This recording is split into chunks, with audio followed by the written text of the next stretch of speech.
Well, I know a lot of folks are looking forward to Fishmas, the general trout opener coming up this Saturday in the Eastern Sierra. Once again, Los Angeles Department of Water and Power will be hosting quagga and zebra mussel inspections for trailered watercraft from Wednesday through Friday. Los Angeles Department of Water and Power reminds boaters that all motorized vessels planning to launch at Crowley Lake must be inspected prior to launch. Now, boat inspections will once again be taking place at the Vons Kmart parking lot in Bishop and at the Crowley Lake Fish Camp.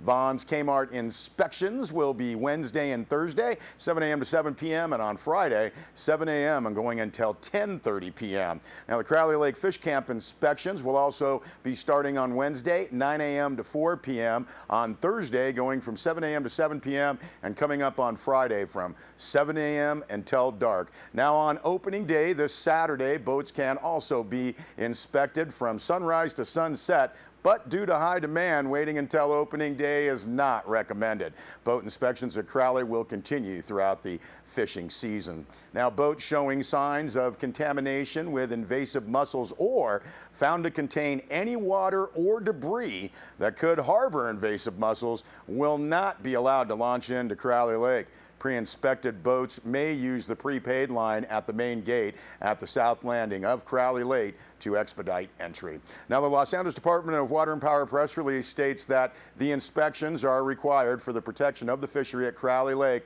and in order to keep the reservoir open to recreational boating. More information, LADWP at 760-873-0409. The website, ladwp.com. You'll want to get to mussels, or the great folks at the Crowley Lake Fish Camp will help you out. 760-935-4043.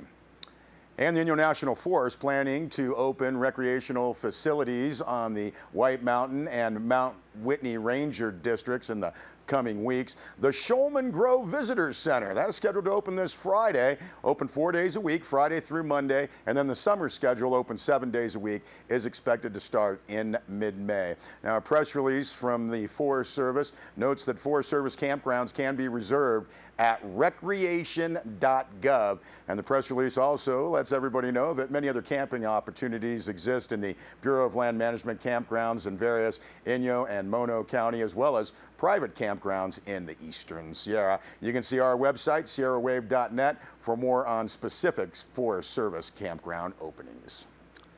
Well, lots to talk about the Manzanar National Historic Site, including this week's 46th annual Manzanar Pilgrimage, which coincides with National Park Week 2015 and the launch of the Find Your Park public awareness and education campaign surrounding the centennial anniversary of the National Park Service in 2016. Now, coming up this Friday, the Friends of Eastern California Museum will be hosting a public reception from 4 to 6 p.m. at the museum in Independence. And the Manzanar Committee's 46th annual pilgrimage begins at noon Saturday at the Manzanar Cemetery with the procession of camp banners and a performance by Kyoto Taiko.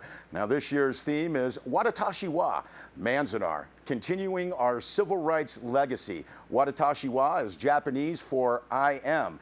Educator and filmmaker Dr. Satsuki Ina will give the keynote address. Pilgrimage program concludes with the traditional interfaith service and Ondo dancing, after which park rangers will offer walking tours to those wishing to explore Manzanar. Now, the Manzanar at Dusk program begins 5 p.m. Saturday. Lone Pine High School program offers participants opportunities for intergenerational discussions and sharing. Now, this program is co-sponsored by the Nike Students Union of Cal State Long Beach, Cal Poly Pomona, UCLA, and UCSD.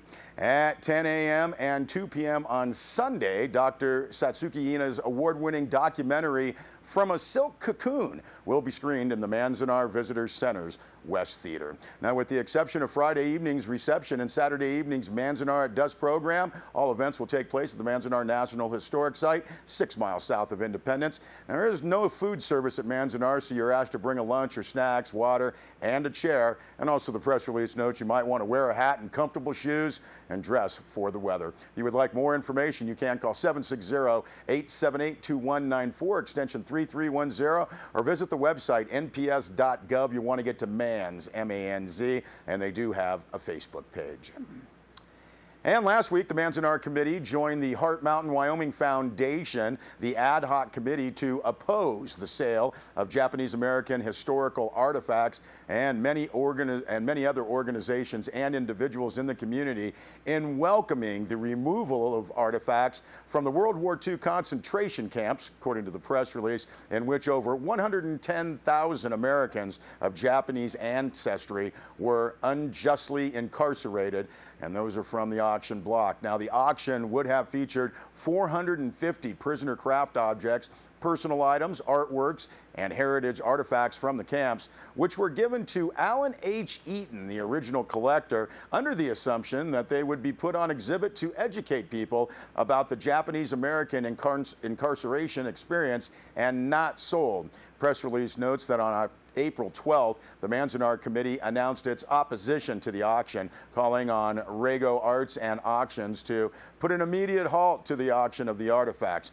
After just a few days of organizing and mobilizing, intense pressure on Rago and the consignor of the artifacts helped convince Rago to remove the artifacts from their April 17th auction. Now, Manzanar Committee co-chair Bruce Embry welcomed the news, saying, quote, "We are more than pleased that Rago Arts and Auction has decided to withdraw the artifacts from Friday's auction and has responded to the outcry from many, especially those who were unjustly incarcerated during World War II. It is perplexing that in this day and age, some in our countries know so little of our recent history, and that the idea of profiting from the sale of artifacts of this nature would be unacceptable." And again, that was Bruce Embry, and you can see more on this story on our website, sierrawave.net.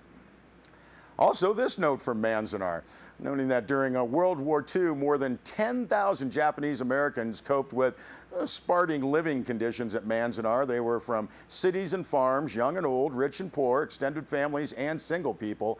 All were forced from their pre-war homes to live in crowded apartments in identical barracks in Manzanar. Now, visitors have the opportunity to learn more about the personal experiences of individuals, families, and communities incarcerated at Manzanar through new permanent exhibits installed in 2 reconstructed barracks. The exhibits feature extensive photos, documents, and quotes illustrating the challenges and changes people faced at Manzanar. 6 audio stations and 1 video station feature a total of 42 oral history clips. Now, exhibits in Barracks 1 focus on the early days of Manzanar, when thousands of people arrived to an unfinished camp. Barracks 1 also includes a block manager's office featuring the papers of block manager Chochiki Nakano. Barracks 8 features an improved apartment with linoleum and wallboard, and a second room explores the loyalty questionnaire and its profound, long-lasting impacts. Again, anything to do with Manzanar National Historic Site, please see the website nps.gov, and you'll want to get to MANZ, M-A-N-Z. We'll be back with more news.